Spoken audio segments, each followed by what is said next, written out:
3, 2, 1. What's up? This is Two Dope Boys in the Barbershop. My name is Dope Boy A. Dope Boy up. And today we are talking about Kendrick Lamar new album. King Kendrick. King Kendrick indeed. I heard it probably 6 times now? Well over 6 times. I'm on my third. I've been there 3 times. And each time's been different.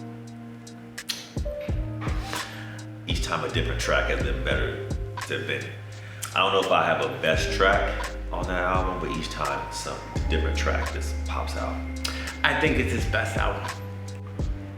I mean, I think it's his least radio friendly album. I think that Auntie Diaries is probably one song a year. All right, we're gonna get into it. We're gonna get into it real quick because that song stuck out. People had a problem with that song. And what was the other song people had a problem? People had a problem with Kodak being featured. I seen one tweet where the kid brought up how certain artists are comfortable working with Kodak, but not with Lil Nas X and some other rapper. I don't know the artist's name, but implying because Lil Nas X is gay, and it's like it felt like a sub at Kendrick, but I'm like, yo, he literally wrote a song called Anti-Diary, where he kind of outlines support for the LGBTQ community, and I'm like, what are you talking about? But I thought it was an amazing piece of work. I thought it was a combination of everything he's done so far in his career, from Section 80 all the way till Damn. I thought it was an amazing album. I had no issue with the production. I heard people have issue with the production. I didn't have an issue with the production.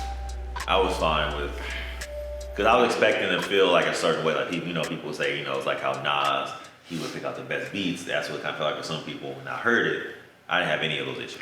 Sonically, it felt like I told you. Like the first couple of tracks, there were a couple of tracks early on that gave me the post Kid A Radiohead production vibe with the after effects and the echoing here and there. I felt that, but it worked for what he was trying to do.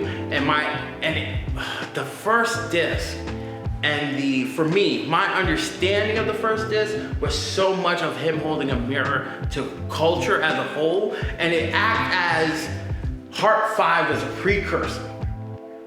The precursor to everything he covered on Heart 5 to disc 1. And disc 1 was him delving into the issues that the culture, meaning black culture, faces from the beginning all the way through. I mean, he still did some of that on disc 2. He did. It was sprinkled, but disc 2 felt more personal. It was like him holding the mirror, and then disc 2 was so much personal about how y'all looking at me to save y'all, but I got so much shit on my own I have to deal with. How can you expect me alone to save everyone? They do it. People look for other people to be role models to take away from their accountability. Mm-hmm. I totally relate. No, that's why I always related to Charles Barkley saying I'm not a role model. I understood it even as a kid because kind of like, who should be your role model? People you see every day, not some mythical figure that you'll never meet, or who, if you hold them in high regard, you can meet them and shatter your bubble of them to the people that you come across. But looking at Kendrick to put the work in, to tell y'all what to do so you don't have to do any work. It's lazy and, it's showing the growth on your part. He approached that in that one track, I think it's Savior. I want to say, what was track? I got it here. Savior was the one that I think Baby Keem had the intro on. I think it was Savior when he opens up with the line of, you looking at me as a savior, I'm not. He pointed at so many other people that, as you put it, people look at as a savior, and they're not. It's funny because we as black people, we will complain about certain movies that have the white savior complex, right?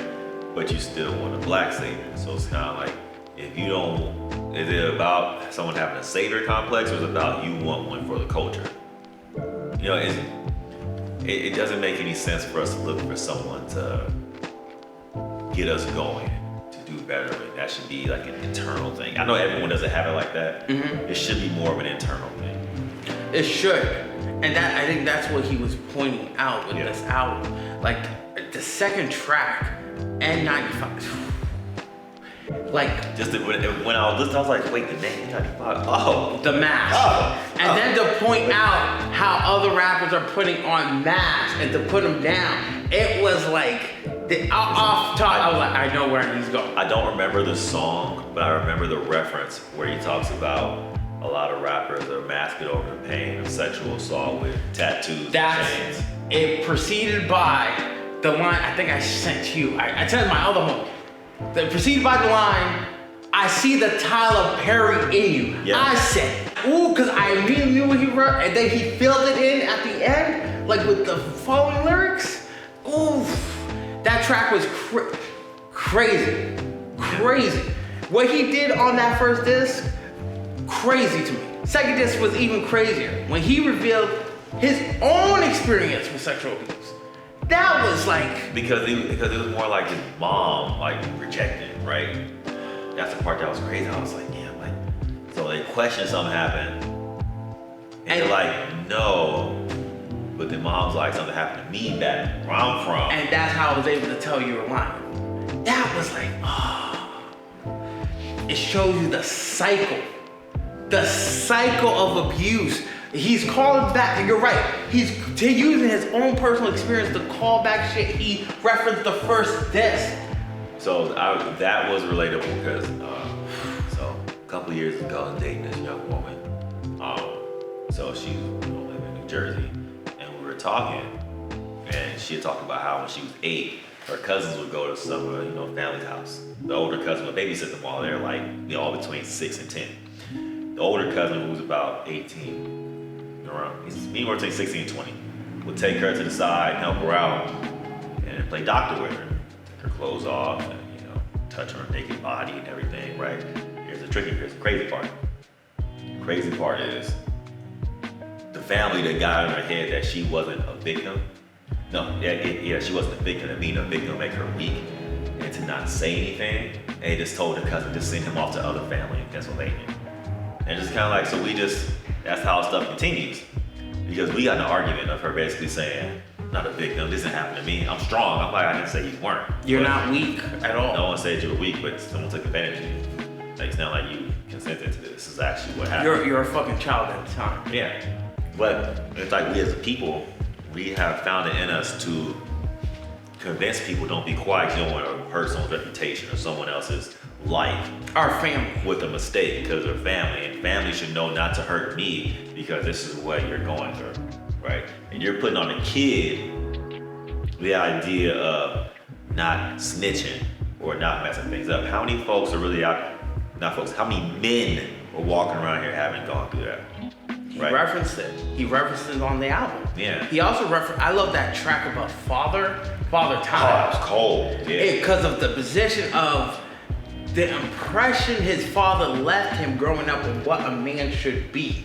And then he calls it back with two of my favorite artists, Drake and Kanye, and how he referred to Drake and Kanye piecing it up, and he didn't understand it, admitting he needs to mature. That's real man shit. And the crazy thing about it is the person he's referencing, Kanye, we wouldn't necessarily associate. Never call mature. Maturity. But the person who's speaking, rapping, Kendrick, we would associate with maturity. That's the most, it shows his maturity in saying that. And he had the line about, basically like, my homies that grew up without dad, shout out to y'all for having to figure out manhood on your own, which is kind of, it's kind of cold. Like, because it's a lot of folks who get in that cycle and you repeat the same cycle your dad did, not wanting to, but you end up doing it anyway. Yeah. Because you never had anyone there. And not even a father, some type of real OG to show you, like, yo, this is what you do. Right. Amazing track. I love that. Of course, we're still on this one.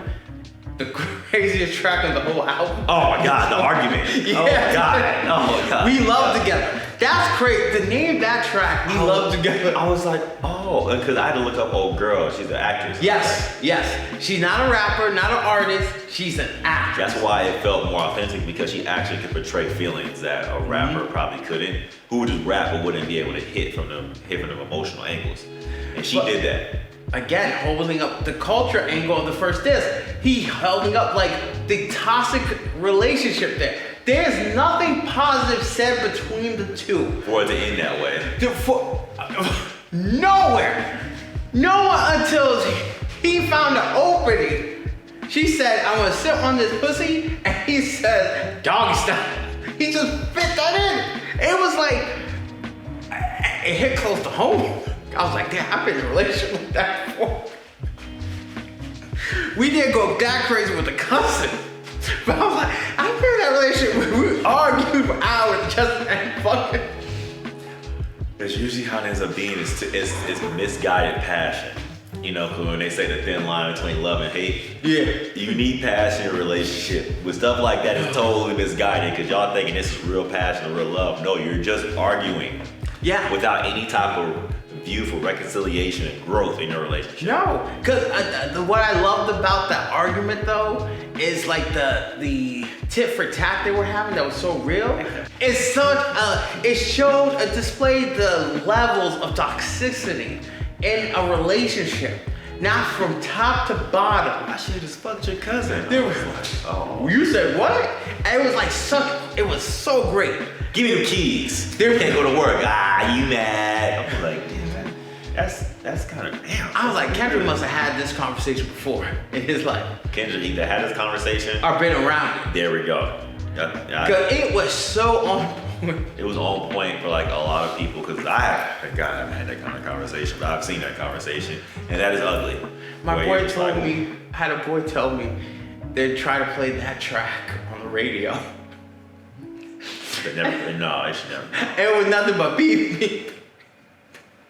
No. I'm like, why would you pick that track? Unless it's satellite radio where you can cuss all day. Nah. It has to be that. It has to be that. It can't be any local radio station. Another dude wrote, it'll be 70% edited. A tweet I thought was funny. Dude mentioned how he was in a store and they were playing the album.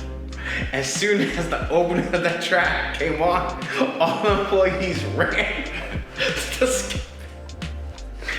Yo, you can get away with certain stores that have some curse word. That's a 6-minute song of cussing. Just a cussing. It's a 6-minute song of just real raw emotion. Nah, you can't play that around. Nah, you gotta have that at the house. Oh shit, that's hilarious. And then he ends that diss with Purple Heart, which is, shout out to Ghostface. He came with it. But it's such a great way to end that diss, being that it's focused on culture, and like the Purple Heart is someone who sacrificed, right?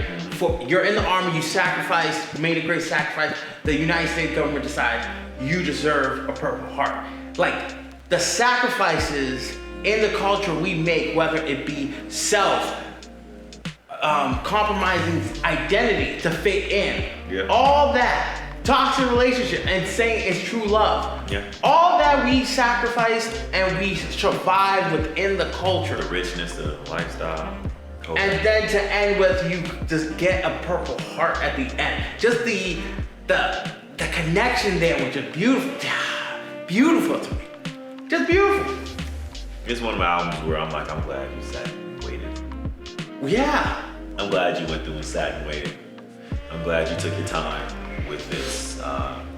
It harkens back to the old days of music to where, right, Purpose, the Eyes, and someone else, some of these other groups would take like 2-3 years in between, right? Because let's be honest, everyone's not Stevie Wonder winning Grammy Album of the Year 3 out of 4 years. Stevie got Grammy Album of the Year, I think it was 74, 75, and 77, whatever it was. It was a three times in a 4-year period. All y'all I think actually he won 4 and 5. Even better. All y'all can't do that. So to see Kendrick, who has dropped nothing but top tier albums, because even if some of y'all really have an album that you don't like as much, it's still better than most of your favorite rappers.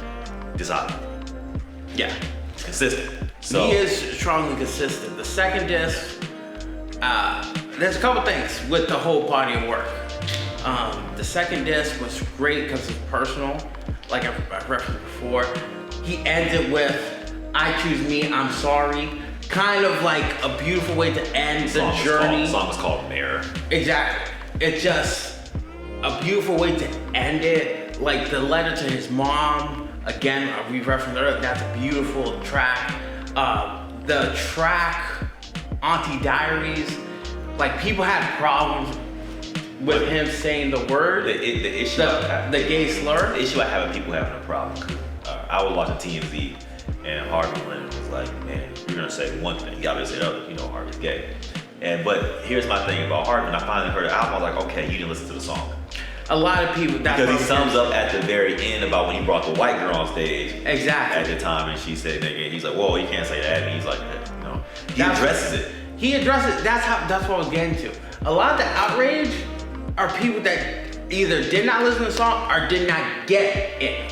Heard it one time and was just so upset. And they did not get it. Let me sit back and just. There's a tweet I found of a transgendered artist, and she even pointed out, like, I don't get what the big conversation. I think you sent me that one. Yeah, she was like, what the fuck y'all mad about? There's a point for him using the word. Like, people want to say, well, he can't use. There's artists that use words offensive. Quentin Tarantino is an artist. He uses the word nigga like it's a birthright. Well, let's just go ahead and call it what it really is. Most of the people who are really offended are mostly white folks who want to say the word. No, it's mainly non-binary people. And it pissed me off because it's not actual transgender people that are offended, not actual gay people that are offended. It's non-binary folk that are offended. Where I'm like, yo, bro, they're white. You white and black. I found tweets of black people. All the folks I seen were white. The one I pointed out earlier, that one dude who had an issue with it, that said, oh, y'all good with working with Kodak, but not. That he was a black guy. Well, I mean, okay, that one I'm not surprised by. The one I'm surprised by is the latter, where it's kind of like, because everyone I seen who was upset was mostly white folks. That's why I was surprised saying black. It was a bunch of early 20s folk. Oh, that's it. That's what you gotta say. Jumping off the window, non-binary. The ones I've seen with non-binary. You didn't say early that. 20s. Just say early 20s, and that it makes that sense. Are saying, well, he's wrong for using the word. And then even in the same track, there's times when he says the word, and then he doesn't. He says F word. Yes, so he doesn't. But he's using the word exactly. in passing. Yeah. It's like he's flowing. Like, as he's growing, he's choosing like, okay, I'm not gonna use this because this is me through the timeline, and I'm growing. So yeah, we said this like this, but now I'm not saying it. So did he point at the end of the last verse when he talked to his uncle about it? Yeah. He was like, yo, it's about the intention behind the word. And she called him out. And it ends with that powerful, great transition of you can say the F word if you okay with a white girl saying it, the N word on stage. Which is a fair point. And it was like, oh, he's displaying, despite the fact that he grew from early on when he was a teenager. That's why I peeped, like, it's not like he's went in the studio and just wrote something down and said, I'm gonna leave it here. Kendrick comes across the type to, you remember how in school you had to write stories and you had to do a rough draft, and then the next draft, and the final draft. You had to go through like 3 or 4 drafts of songs. And then certain people you can tell who do one draft.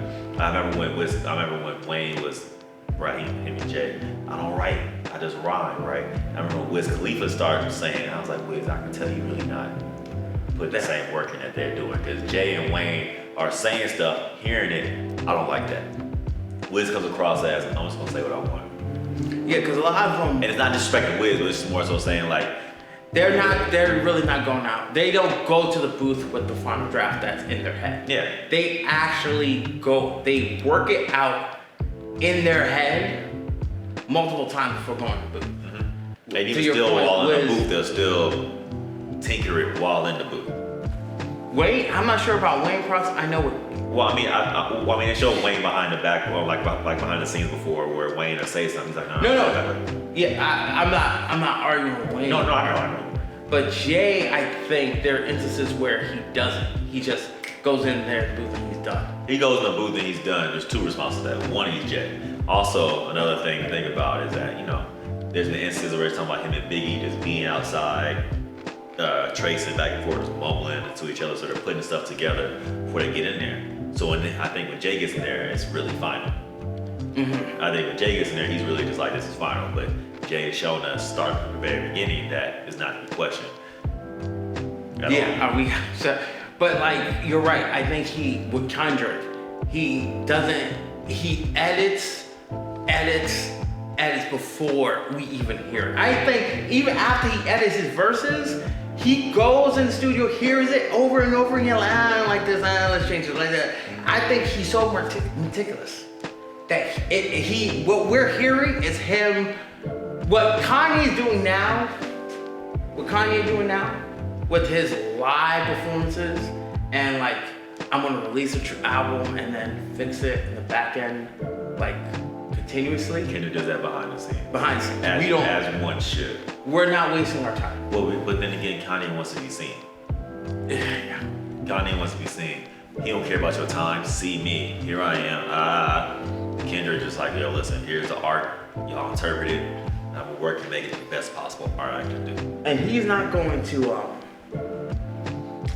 change it. He's not going to answer any questions about it. Not going to define anything for us. Nor should he. The only time I think he came close to explaining something was Lucy and who Lucy is. But he wasn't even straight out with that. He still left it open to interpretation with Lucy. Yeah. I think in fact he said, yeah, I heard some theories, one of them right, and that was it. He was like, one of them right. Good luck, y'all. Figure it out for yourself. Yeah, and with this piece, I think he did that in the form of an album. Go ahead. Which I appreciate. The one thing I appreciate about Kendrick is that he takes the album seriously. As much as I like Drake, as much as I respect J. Cole, as much as I respect Future, their work, when it comes to an album though, Kendrick's top tier.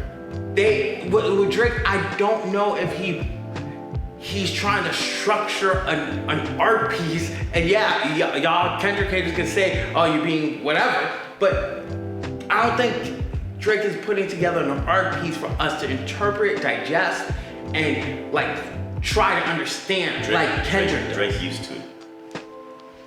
Drake used to put out phenomenal pieces of art for us to take and digest and live with. I've told you this before, and I'll maintain it. Ever since the writing allegations, whether they're true or they're false, is irrelevant. Ever since If You're Reading This Now, You're Too Late, and that Meek Mill beef, every album he's had since then has not been the same. They've been jumbled messes all over the place. There's too many songs. And this is my biggest thing. Regardless of everything I said, the biggest thing I took away from Kendrick, that album is an hour and 15, almost an hour and 20 minutes, right? You don't feel that. Drake is an hour and 25. It's been 5-10 minutes longer than Kendrick's album. It felt way too long. Kanye's is already too long. It just goes to show you that it's quality over quantity, right? Like my man really just said, I'm gonna give you a long piece of art and it's gonna flow. And if I found myself yesterday just sitting there again, like, yo, this went by fast. Yeah. I really just used an hour plus of my life and it flowed by very quick. We're gonna make this video. People are gonna watch this. Mm-hmm. And then you and I are gonna probably come back to this conversation in about a month or two and feel totally different about the album. Not totally differently. We're gonna see other things that we probably should say or didn't think. Yeah, I think I'm gonna pick up more from the album. And maybe I shouldn't say a month. Maybe I'll be honest. Probably a year from now, we're gonna probably pick up more. Really, this feels like one of those heavy pieces that, like an animal world where like you have the cows with 5 stomachs. Mm-hmm. You eat something, digest it, throw it back up, chew it again. We're gonna be eating this steak for a long time. We're gonna be chewing this for a long time. Whereas with Donda and Certified Lover Boy, those are quick little Skittles. Boom, stomach hurts, you ate too much. And we just gotta keep going. Like with this album, I stand on it. I told a buddy that I felt like it's his best album. I'm gonna have to come back to that because it's still too soon. And he was like, I don't disagree with you, but I feel like it's too early. It is too early. Remember, you told me people were saying 10 out of 10 on Saturday. You said it was too early. Saturday was yesterday. Saturday was yesterday. What made you change your mind yesterday? Because I heard it like 4 or 5 times. You literally said 10 out of 10 is saying too early. I was like, they're right. All right. I still feel like a day early, but I left it saying, God damn, this dude's a fucking amazing. Like before, when I heard damn, I thought it pushed Kendrick into the top 10. put me pause. What placed pause in me was a Joe Budden in conversation on his podcast where he said, if you're gonna put him in your top 10, who you kicking out? And I was like, you got a great point. I mean, it's a great point to an extent. But now, he's top 10. But it I'm sorry. He already was though. The problem with Joe Budden's top statement, 10. but the problem with Joe Budden's statement is that it implies that you can't go back and critique and compare. It's almost like, all right, so my top 10 is set. Someone else comes around, it's nice. Well, I can't take someone else out, so I can't do it. You're bound. You're not bound to these lists. You don't. No. That's his point. We're not bound, but his point still stands, and it's a great point. Like, it's a personal preference sort of thing. Like for me, it did put pause in me because I'm thinking about my top 10. And like, I hear that's a great point. I'm not sure if I can kick M out at that point. No, or could I kick Ice Cube out at that point? I think now you're better than me because I had already had him in top 10. Because I mean, I the only thing other artists have that in the top 10 is impact over him. Because it's not body of work. His body of work and his impact top 10 is top tier. And he is a top 10 artist. I mean, this album, we know it's gonna be in the album of the year category. He might finally win an album of the year.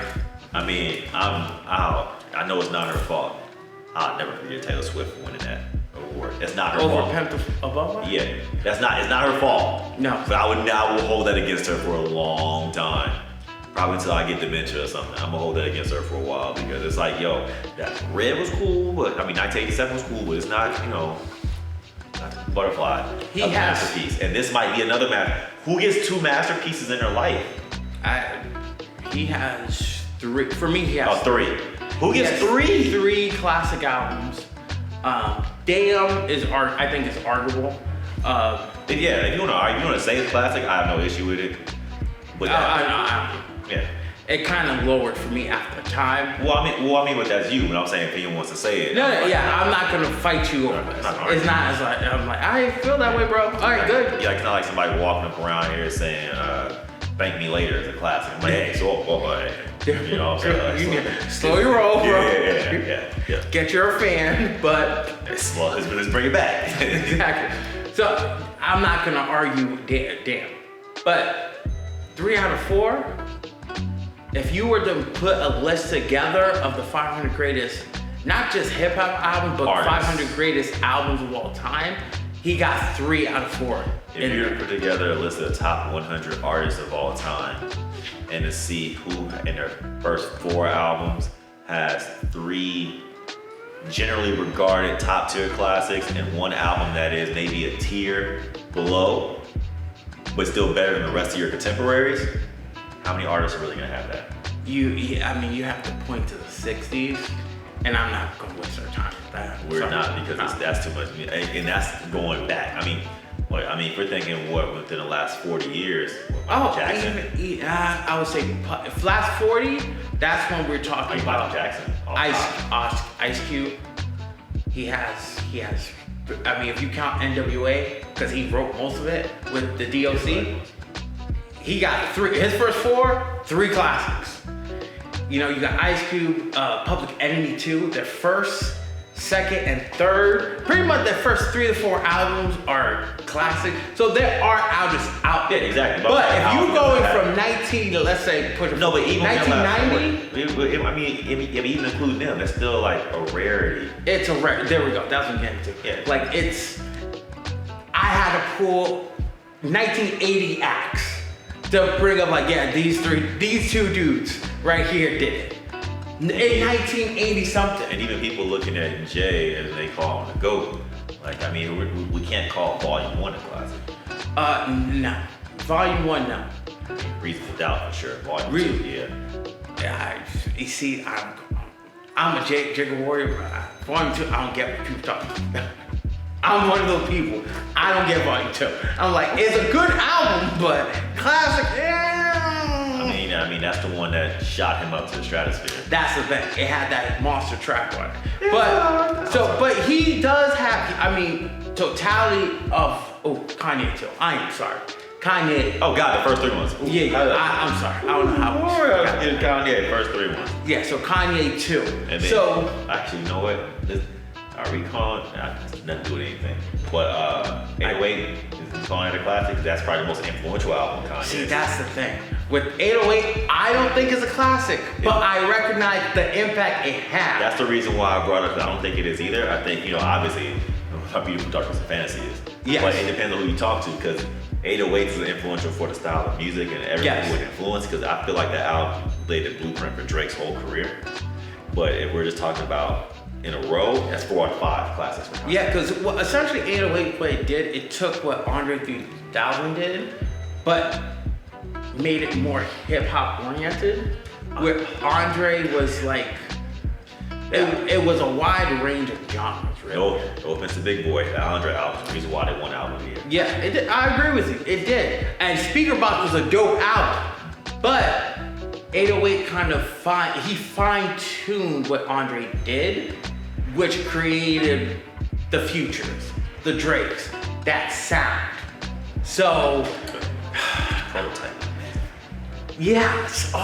But So, like, when it comes to 808, I don't think it's a classic, but even if we're not calling it a classic, that means your 4 out of 5 first album, certified classics. No debate, no argument. People want to play late registration. No, we gotta include late registration. I understand because it's like 21, 22 tracks. I get if you feel like it's loaded, but I still think it's a great album. But either or, Kendrick is in rare air. Rare air, because there's a lot of people putting out a lot of stuff. And music now is so easy to see. And I think that's why the streaming sites were shutting down. Yeah. Because everyone recognizes art when you see it. And black, white, Asian, Hispanic, whatever, race, gender, color, preference, whoever you are, I think everyone across the board recognizes we are in a special time. We're looking at a special individual. Yeah. And I think that we all hope to God that this is not his last album. I don't think it's gonna be, but you're right. There are reviews by people of the album. All white guys are reviewing the album, talking about how much they love it. Like, there's a white, I'm putting right here somewhere, there's a white guy who literally gave 2 hours of his life breaking down the album. Then he cries at the end. Because it's such about it, and I understood. I think this last one, so the Celtic Bucks game was on, and I meant to turn it on, but I was listening to the album, and I forgot, I think it was the moment where he was talking about his wife referring him to therapy. Yeah. Where I was just sitting at a moment where I was like, yo, therapy. I'm in therapy now the last couple months. Like, therapy is no joke. To sit there and to have what you say dissected and thrown back to you. Not to say, because therapists are not telling you what to do. They're literally throwing back at you what you said and making you think. And to do the work yourself. And that work is exhausting. I just say for myself, it is exhausting. There are times I'm questioning myself, why am I doing this shit? Because I'm tired every time we're done. But it's more of a tired of like, I needed that, but it's still exhausting. Because there's things that we're touching on and talking about, and you hear Kendrick say it. My takeaway is that I really hope some of y'all are inspired by Kendrick to go to therapy. If it took Kendrick to get y'all to go to therapy, I don't even care if celebrity did it, right? He's not your savior, but if it takes that for y'all to just go, bro. What's great about it is you really don't think about until you get there. Somebody ask you questions who is not in your life. Stop going to your barber and your cousins for therapy. because he's tired of the conversation. No, bro, y'all don't know the shit I have inside of here in my head. I'm like, bro, like, why are you telling me this? I don't want to know. Which is kind of comical that a lot of dudes don't want to go to therapy, but they go to their barber and that essentially a therapy session. And who is not trained at all. I tell people all the time, I'm not here to help you in a sense, in that, right? I'm here to help you with your haircut, right? And it's not, I don't tell a person directly, but I'll say it out loud to enough people because people need to hear that. Your barber, your hairstylist, your mechanic, the chef is not your therapist. That is not who you go to. We either gas you up or put your fire out. A therapist will help you mold the fire. Keep it going. Keep it burning. But I'm coming here dousing it or I'm just throwing gasoline on it. It's not gonna work because I'm not trained how to do this. They try to have barber training sessions for us to talk to clients, but not the same. No, literally not the same. Because at this point, we're talking about, all right, someone getting sensitive and not coming back. Whereas a therapy session, you know what it is.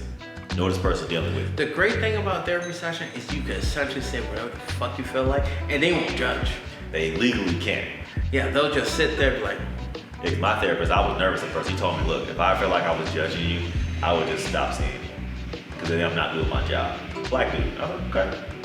You know, and there's black therapists. I do my dude on Zoom. Yeah, if you feel like you want a black therapist, what's key is finding the right therapist for you. Yes. So like, don't just think I'm just gonna go to any black person gonna be great. It's like dating, pretty much. You gotta find the right person, because I've seen a therapist before too. You have to find the right person for you that you can vibe with. You come across the wrong person, it's a wrap. Yeah. You don't want to get the wrong person. You do your due diligence before signing up. Yeah. But what I love about that therapist line, but even before then, he mentioned, it was on this too. I think it's this too. I forgot which track. It's towards the end. He mentioned how it's his girl who suggested. I think it's the one after Auntie Diaries. What's the name of the track after? It's not Mirror, because if Mirror is here, Auntie Diaries is a track in between. Yes, I want to say Mom something.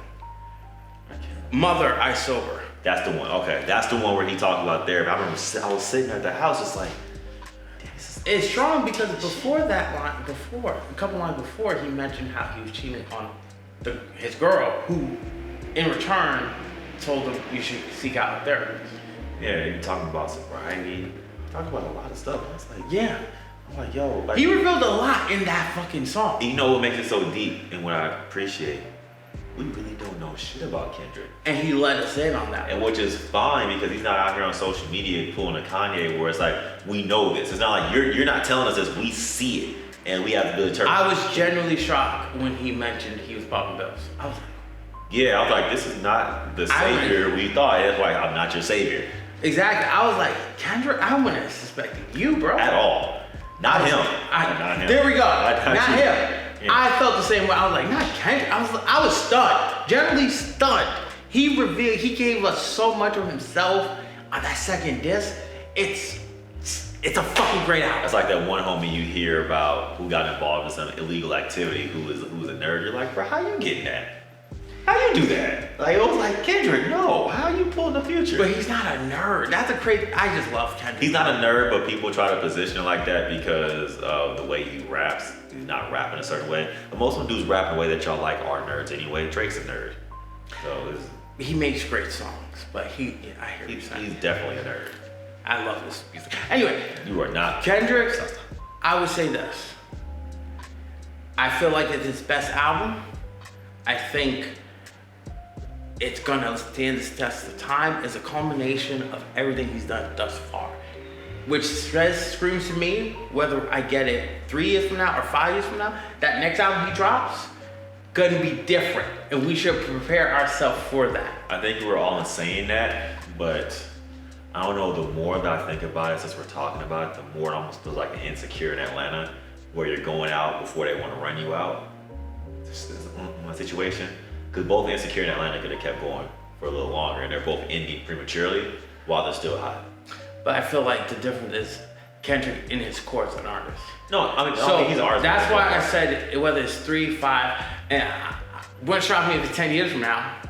I think if he takes a break, it's because of him. Just like, if you remember when Damn dropped, would you have thought, based on the reaction of Damn and all the accolades Damn got, that he would have taken 5 years off? Not just that. When the Black Panther album dropped the very next year, so he's already in a flow of working, I'm thinking, okay, he'll do his regular route and wait 2 years. You know, 2013 was the end of 2012. Yeah. Was that. So it went to 2015 and then 2017. 2018, he dropped the whole compilation. I'm thinking 2019, 2020, we would get the Kendrick one. Here we are in 2022. But I would say he did drop between Pimp and Damn. Or the Untitled. Unmasked. So he had 3 albums in the span of how many years is that? 3. 3 years? So I get him wanting time to, you even mentioned his writer block and not able to write. I get him being burned out. You gotta be inspired. Kendrick's over here. Nothing moving. He said for 2 months, nothing moving. You know, he's over here as an artist on a label with major acts, you know, putting in work, looked at as a savior, people yelling and fighting, and he's especially when he got the Pimp Butterfly. He's looked at as an identity of the black culture, which I don't think we need to look at anybody's identity of black culture when black culture is essentially everything on planet Earth. Yeah, right? he's an amazing. So y'all can't look at him as identity for us. That's stressful. I'm identity for these people. I have to show these people how to live their life. Which is why that second disc was him being true to who he is, and also letting us know I'm an artist. I get my impact, but I'm flawed, just like you. Yeah, and Kendrick, I appreciate him saying that. He's embracing those, and not just embracing, now, because Kanye embraces flaws and throws them in your face. His bipolar is his superpower. No, not you're a only terrorist. exactly, but it's like not only is his flaw, he'll throw it in our face.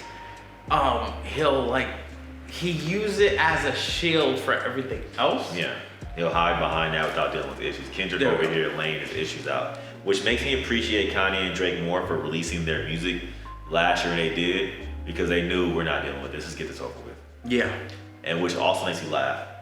Was that Tory Lane tweet true? There we go. No, I think it was. He dropped a track, but I was gonna get there. I forgot because I was giving all the roses and flowers to the king. We're gonna be giving so many more flowers and roses, dude. But when I see that, I sent it to you for a reason. You did. I was shocked. Because I was like, I know this nigga did not just do that they forewarned us the day of new music tonight. That whole thread is people killing him. No, bro, we're not even talking about because of the whole situation with Megan. We're talking about it's just stupid to do that. Like Kendrick could have did that. He's not the only one. He could stop. Kendrick could do that and stopped. No. Tory was the only one. There's another major artist that did it, and I was shocked. I was like, why would you do that?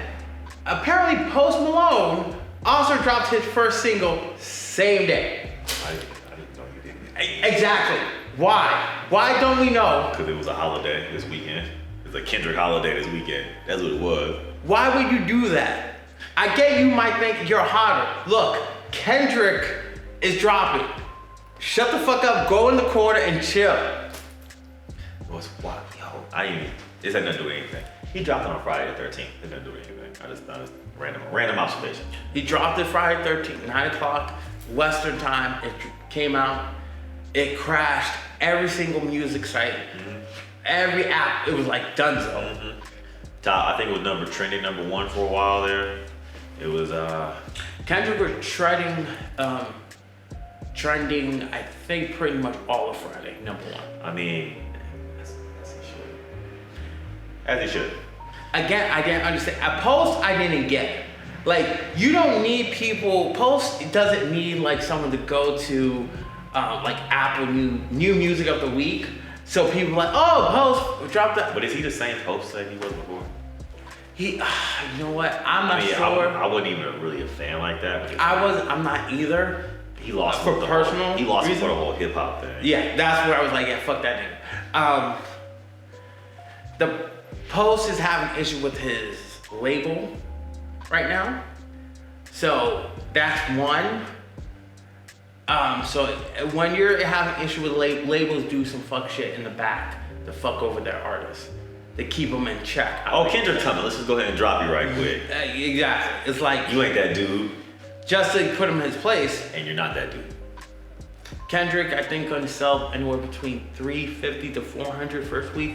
No physical copies. If he did sell physical copies, I would have went out and bought. This might be my first vinyl I get. This album, whenever it drops. No, it's a wonderful piece of art. I'm probably listening. I gotta listen a couple more times because I don't know. I mean, y'all understand why people are saying it's his best. I gotta sit with it for a little more. I need at least a week. And it's not even about And I don't jump out. I gotta digest this. I don't jump out the window like this, but I feel so strongly about this album and the structure of it, the concept of both discs. Oh, I just said earlier. Let's go. He can't record with Kodak. There we go. And I think I'm just tripping. Thank you. I think I'm tripping in my head, just like, wait a minute. So Kodak did time. Some of y'all out here defending R. Kelly before he actually got his time. Some of y'all be out here defending people who we know are guilty of stuff and they don't do the time. Y'all be defending them. Like, and Kendrick said it, like, we don't know what's going on with people. We can't judge people like that. We don't know what's... Kodak, if you listen to his lyrics, you see Kodak actually how a lot of people where you're like, this is a broken individual. Kendrick is showing love. Yeah, but he also fits the concept of the albums. He does. Both. Perfectly. That second, I think there's an interlude on the second disc. There's an interlude on the first one where he's talking. That's the first album. First, but no, when he raps, I think Silent Hill where he raps. Yeah. He came with it. I'll be honest with you, I didn't know Kodak could do that. He came with it on that first. I love how he pointed out the last two on bars are something poverty, and now I'm buying property. No, that's on the first album. That line's on the first album. Either or, it's still I thought it was a dope line, and it falls into the concept of it. Yeah, because that line was the end of that little intro that folded into that fourth song with Flex, whatever, however say his name. No, it's isn't that Die Hard? Well, whatever that song is on there with BLXT, I don't know how to say the dude's name. Pull it up. So see, it's on. He's on. Yep. We'll watch that, but then it folds into number 4, Die Hard. Yeah. That's where it folds into. Yeah. All the time. He was perfect throughout this track album. He's hit it on a couple. And Baby Keem also came with. Baby Keem, which interlude was it? Baby Keem. Second album. Savior interlude. Yo, that dude. He came with it. That dude's been growing on me, ever since it started. But it is kind of. But the one thing I appreciate about Kendrick, what he did with Kodak, is like how what J. Cole did with 21, right? Like you see a cat who has potential. You may see something messing up and you kind of take them under and show them some love. When everyone else probably isn't showing them love because you see potential there. There's probably some game you get, because Kodak mentioned about the game you get and everything.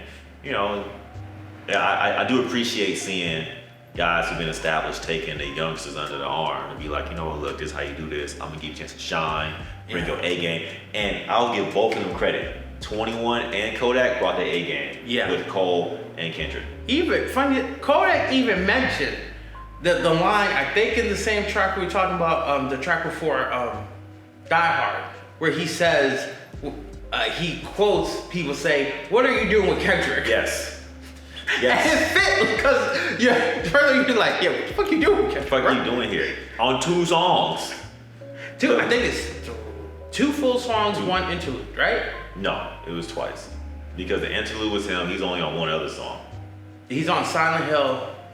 Whatever it is, he's on there more than anyone else. Yes. On the album. And he showed and improved. 21 was that whole other conversation, because I love this album. See, that's what I'm saying though, because it's kind of like, you know, like we're getting people who maybe didn't take their bars per se as seriously. You're exposing them to a different crowd, and with this new crowd you're getting kind of exposed to, what I'm saying is definitely bringing the bars. 21 already had bars. I think because Cole, we expect bars from Cole that we were, can this nigga keep up? And then you're like, oh shit, he's keeping up. Well, it's not necessarily that, because there's a lot of people of a different age who aren't listening to 21. That's my point. Yeah, it's not about saying like whether or not they had bars or not. It's more so like they weren't exposed to it as much. They may see Kodak. No, it helps with the exposure. Yeah. I'm just saying, Kodak. 21 had bars. Oh, I agree with you. I agree, but I'm just saying like I'm talking about something else. Like in terms of like people who haven't had the exposure yet. Overall, I know for you, I'm not gonna jump the gun yet. You want to sit with this more. I'll stand on it. Because emotionally it hit me hard, but I want to be able to kind of look at the bars. That was great art, dude. But you emotionally. But I want to get. I'm just saying, generally speaking. I want to get emotionally. And this kid, this dude, this grown ass man. Like he's our generation. this grown-ass man had made 3 pieces of work that emotionally impact you. Good Kid, Mad City, To Pimp a Butterfly, and this one. Yeah. Hit you emotionally to your core, where I OD'd on this album so far. I've been listening to it like close to non-stop. And yeah, I'm gonna say it's his best fucking album. Best album. From beginning to end, and he did it on double disc. How many great artists fold on a double disc? What a key part about his double disc is that they're both short songs, like short. 36 apiece. Yeah, like they're short album qualities, and there's 9 songs each, so it's not like, because most double discs are overly bloated, right? They are, but some of them, some of them try to tailor it to like the Magic Classic album number 10 to 13. Yeah. Some of them do, and they fail miserably. Jig Warrior here. Blueprint 2 broke my heart. It's between, and I think that is that his worst album? Oh no. Kingdom Come is I don't know if that's the worst. Man, that first 6 tracks, I thought my boy was gonna hit it with another classic. The moment Usher comes on, you know, it just falls off the rails. I was like, but I don't know. Train wreck. I don't know if I could call that his worst though. I mean, Blueprint 2 was Blueprint 2 for sure, because it was just overly bloated, too many But features. that's like, it's just bloated. It felt, I mean, that's the thing. Kingdom Come has bad songs on it. Well, I mean, when I say bloated, I mean like it had bad songs on Blueprint 2 also. It felt like Jay at that point was just tired of making music and just give me a whole bunch of features and put random people on here that don't go and that won't work. And those tracks had potential to be good, but they weren't because they just threw random faces on here just for no reason. Either way, it doesn't matter. And then there's also my other boy, Nas. Nasir with the subpar production a lot of times. Yeah, that's the, what's his name? What's the name of that? Which one? Street Disciple. Nothing is worse than the Kanye one that he did. Street Disciple worse. No. No, because it's a double disc of ass. Okay, if we're talking double disc of but ass. It is so remarkably bad. I sit there and say, how did you do this, Nas? The Kanye one the Kanye one's more disappointing because at this point you're getting a top flight producer. Well, I don't know, but that's not his fault. Because the backstory, you know the backstory of it? The backstory is essentially all the lyrics you hear on that album was actually done for DJ Khaled's album. Because DJ Khaled, remember, Nas' album done, they couldn't get clearance. So Kanye took the vocals on that and then produced tracks around his verses. So that's why, separate beats. There we go. That's why he altered the beats. He altered the speed of the vocals to match the beats. So that's why Nas sounds funny on the album. It's still worse than Street. But I can't give. I mean, context matters, but in this case, it doesn't matter. I can tell you it's better. Street Disciple better than Street Disciple. It's not. You got it right the first time. No. Whatever the album is, that album he did with Kanye. Album Kanye did using his vocals is still better than Street Disciple. That makes it even worse hearing you say that. What? Just the excuse about why the album that makes it even worse in my eyes. I can't believe Kanye did that though. That's why it makes it worse to me. Because this is the middle of your rollout for everybody. And the only good album you put out, my personal opinion, was Daytona. It's everyone's, but that's the best album. I mean, what's her name at the end? Oh, yeah, Tiana Taylor? That was also good. Hers was solid. But I think even that had alterations that she wasn't happy with. Yeah, I don't think anybody was really happy except Pusha T. There was a joke about during the Live Nas listening party of Kanye walking up to Nas saying, "Yo, you fuck with your album." It was literally Nas' first time listening to the album. That's the part. Now? Yeah. Yo, you fuck with your album, Nas? Yo, that's wild. That's the first time. I'm like, whoa, y'all did not dirty. Like this the first time, bro, for yeah, Kanye. So, to get back to Kendrick, Kendrick to rap, Kendrick, best album for me. You want to sit on I need it? more time, but I might be leaning that way. But I think we're in the same boat. This is a classic album. masterpiece. Classic. It's up there with Ready to Die. I might argue that not Ready to Die. Yeah, it is Ready to Die. That's a double album, I think. No, it's the other one after that, Life After Death. Life After, you're right. It is Life After Death. Ready to Die is the first album. It's up there with Life After Death. Remember the late '90s had double albums like crazy.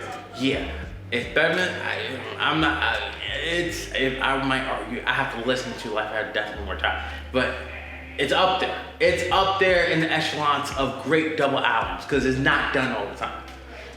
Yeah, that's amazing. Please listen to it and go to therapy. All right, y'all.